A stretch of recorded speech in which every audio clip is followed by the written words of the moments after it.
خداوند کے زندہ اور پاک کلام میں سے واعظ کی کتاب، اس کا 10واں باب۔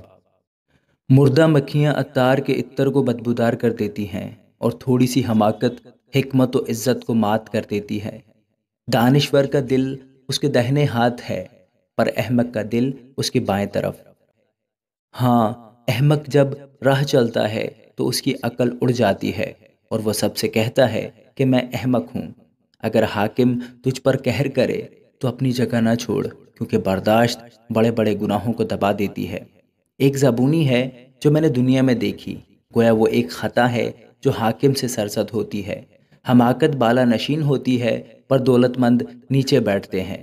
میں نے دیکھا کہ نوکر گھوڑوں پر سوار ہو کر پھرتے ہیں، اور سردار نوکروں کی مانند زمین پر پیدل چلتے ہیں۔ گھڑا کھودنے والا اسی میں گرے گا، اور دیوار میں رخنا کرنے والے کو سانپ ڈسے گا۔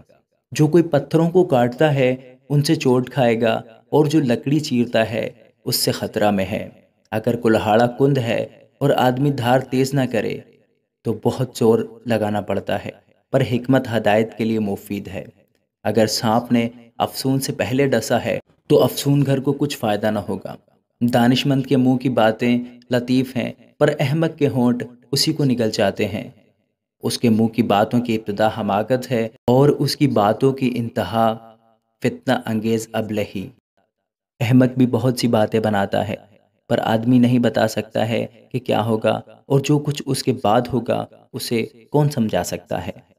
احمق کی محنت اسے تھکاتی ہے، کیونکہ وہ شہر کو جانا بھی نہیں جانتا۔ اے مملکت، تجھ پر افسوس، جب نابالغ تیرا بادشاہ ہو اور تیرے سردار صبح کو کھائیں۔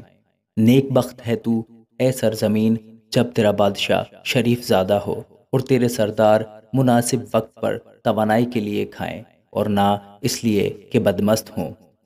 کاہلی کے سبب سے کڑیاں جھک جاتی ہیں، اور ہاتھوں کے ڈھیلے ہونے سے چھت ٹپکتی ہے۔ ہنسنے کے لیے لوگ ضیافت کرتے ہیں، اور میں جان کو خوش کرتی ہے، اور روپیہ سے سب مقصد پورے ہوتے ہیں۔